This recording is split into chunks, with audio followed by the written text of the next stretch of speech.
ખેડૂતોનું ટ્રેક્ટર સાથેની એક કૂચ ઓગણજ ખાતે પહોંચી અને ત્યાં એ માહોલ કંઈક અલગ દિશામાં ગયો અને કેટલાક લોકો અંદર ગયા સભા સ્થળે, કેટલાક લોકો બહાર ઊભા રહ્યા, કેટલાક લોકોએ ગાંધીનગર ચાલતી પણ પકડી. શું અહીંયા ફાંટા પડ્યા છે કે કઈ રીતે શું થયું? આમાં એવું છે, જાનમાં કોઈ જાણે નહીં, વરની ફૂઈ હું, બરોબર.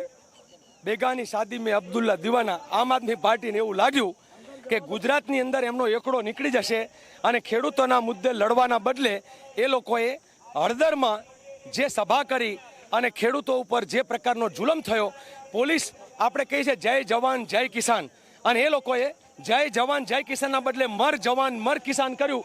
એની સામે અમને વાંધો છે. કોઈ પણ આંદોલન સત્ય અને અહિંસાના પાયા ઉપર ચાલે. જૂઠ ઉપર, તોફાન ઉપર, હિંસાથી કોઈ આંદોલન ટકે જ નહીં. એમાં તો ખેડૂતો 5 પછી જેલમાં જાય. એટલે આમ આદમી પાર્ટીએ ના પાડી ખેડૂતોને એટલે નથી આવ્યા કે આ ના ઉશ્કેરાટમાં બધું એવું કરે ને. આપણે કે ગાંધીનગર જવા આવ્યા છીએ ના રોકી દીધા. આમાં માનો કે ગાંધીનગર અમારે તો મારે ગાંધીનગર જવું છે, મારું ચાલે કાલ ભૂપેન્દ્રભાઈ જે છે ને ખુરશીમાંથી ઉઠાડી મૂકવા છે, પણ એમ તમારે તાકાત ના બતાવીએ ત્યાં સુધી એવું શક્ય બનતું નથી. તમારે સરકાર પોતે સ્વીકાર્યું છે. આજે સવારમાં જ્યારે રેલી જોઈ ને તો સરકારને ખબર પડી ગઈ કે હવે રેલો પગ નીચે આવ્યો છે, એટલે એ લોકો સમાધાન કરવા સરકાર પોતે સમય માગ્યો કે તમે અમને વાટાઘાટ માટેનો સમય આપો. આપણે કહ્યું કે અમે અહીંયા થોડી વાર વિરામ કરશું, ચા નાસ્તો કરશું, ભોજન કરશું. સવારના નીકળ્યા છીએ, રાતના ઉજાગરો છે, તો એ પછી સરકાર જે છે એને અમે શું કહે છે, સરકાર સારો જવાબ આપે તો અલગ વાત છે, ના સારો આપે તો બધા જ ખેડૂતોને ભેગા કરીને પૂછશું. કદાચ સરકાર ગોળીએ વિંધે તોય ગાંધીનગર જવું એ કાર્યક્રમ આપો, કે પછી ઉપવાસ આંદોલનનો કાર્યક્રમ આપો. હું એવું કહીશ કે ગુજરાતના ખેડૂતો માટે હું અનશન ઉપર બેસવા તૈયાર છું. નાટક કરવાવાળા લોકો નાટક કરીને જતા રહે.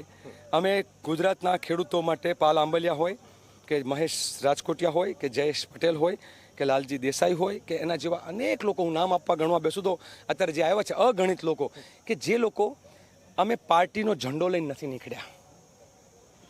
અમે આ કાળું કપડું મેં માથે એટલા માટે અહીંયા ગળામાં નથી વીટ્યું. આ કાળું કપડું એટલે કહેવા માટે કે સરકારના કાળા કારનામાને ખોટા પાડી અને સરકારને કાળા કામ કરતા બંધ કરીએ.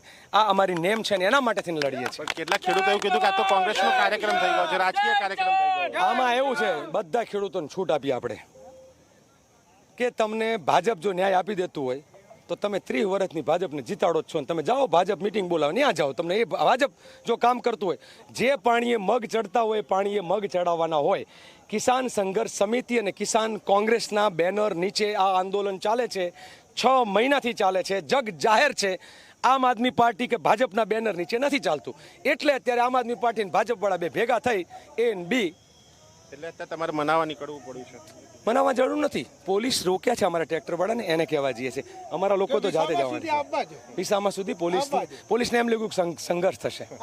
પોલીસને એમ લાગ્યું કે સંઘર્ષ થશે અને આ રાજકીય કાર્યક્રમ નહીં પણ ખેડૂતલક્ષી કાર્યક્રમ છે તેવું અહીંયા જણાવાયું છે કોંગ્રેસ તરફથી. ને સાથે જ પોલીસ તરફથી વાહનો રોકી દેવામાં આવ્યા હોવાના એ આક્ષેપ કરીને અહીંયા જોઈ શકાય છે કે એ કોંગ્રેસમાંથી જે સભ્યો જે છે તેઓ સમજાવવા માટે ગયા છે અને જેને અંદર આવવું હોય એ વિસામો, એ સભા સ્થળ નહીં પરંતુ એ વિસામો સ્થળ છે ત્યાં પહોંચવા, ત્યાં જવા માટે જણાવાયું છે. અને ખેડૂત જે કહેશે કે કેવા પ્રકારે આંદોલન કરવું, લડવું કે પછી અનશન કરવું કે પછી અન્ય કાર્યક્રમો આપવા, તે ખેડૂત સાથે ચર્ચા કરીને જ નક્કી કરવામાં આવશે. અને તેના માટે આ વિસામા સ્થળે પહોંચવું એ પણ જરૂરી છે અને માટે એ કોંગ્રેસ એ તમામ લોકોને લેવા માટે નીકળી છે અને પોલીસ ક્યાંક રોકી રહી હોવાના એ આક્ષેપો થયા છે. ત્યારે જોવાનું એ રહે છે કે આગળ હવે શું થાય છે અને તેમાં જે જગ્યા ઉપર એ આયોજન જ્યાં કરવામાં આવ્યું છે એ વિસામો સ્થળ કહેવામાં આવ્યું છે, ત્યાં લોકો ભેગા થાય છે કે પછી રસ્તા ઉપર લોકો રોકાય છે કે પછી ગાંધીનગર એ ખેડૂતો કૂચ કરે છે. કેમેરામેન તુષાર શાહ સાથે દર્શન રાવલ, ઝી મીડિયા, અમદાવાદ. આપણે સરકારને અંધારામાં રાખીને વાત નથી કરતા. જો ભાઈ, આપણે સરકારને અંધારામાં રાખીને વાત કરતા નથી. આ જગ જાહેર ચોરે ને ચૌટે 11 દિવસની એમને મહેતલ આપી છે. આ 11 દિવસે ના માને, હું તો કહું છું 26 માં 2 દાડા વધારીએ સરકારને. કયા આવે હરખો કરો, વાર હારો કાઢો. 26 શુક્રવાર છે. 26 શુક્રવાર સરકારના કામમાં શક્કરવાર ના આવે તો શુક્રવારે આપણે ચક્કા જામ. અચ્છા મોહરમ છે તો ભાઈ નહીં, આપણે રજાય હોય પછી રસ્તા બધા અડધા વાહન નો નીકળે તો પછી ઉભા રહો, સોમ કે મંગળ બોલો, કારણ કે આપણે સોમવાર એની પછીનો સોમવારની તારીખ જુઓ. 29 તારીખે 29 તારીખ કે 30 તારીખ બોલો. 29 કે 30? 29 કે 30? 30 તારીખ 30 જૂન ચક્કા જામ નો નારો આજથી આપણે ચાલુ કરો સોશિયલ મીડિયામાં ને બધામાં. અને આજથી આ મંચના માધ્યમથી આ બધાની આશા અપેક્ષાએ મેં કીધું કે ગુજરાતમાં જેનામાં ત્રેવડ હોય, જેને જ્યાં રસ્તા રોકવા હોય, કોઈ ના પાડનારું છે. આપણે સરકારને અંધારામાં રાખીને વાત નથી કરતા. જો ભાઈ, આપણે સરકારને અંધારામાં રાખીને વાત કરતા નથી. આ જગ જાહેર ચોરે ને ચૌટે 11 દિવસની એમને મહેતલ આપી છે. આ 11 દિવસે ના માને, હું તો કહું છું 26 માં 2 દાડા વધારીએ સરકારને. કયા આવે હરખો કરો, વાર હારો કાઢો.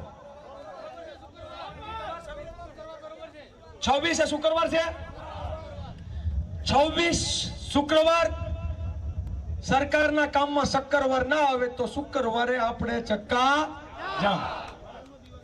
અચ્છા મોહરમ છે તો ભાઈ નહીં, આપણે રજાય હોય પછી રસ્તા બધા અડધા વાહન નો નીકળે તો પછી ઉભા રહો, સોમ કે મંગળ બોલો, કારણ કે આપણે સોમવાર એની પછીનો સોમવારની તારીખ જુઓ.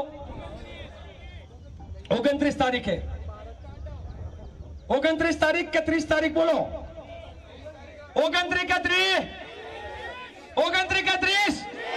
30 તારીખ 30 જૂન ચક્કા જામ નો નારો આજથી આપણે ચાલુ કરો સોશિયલ મીડિયામાં ને બધામાં.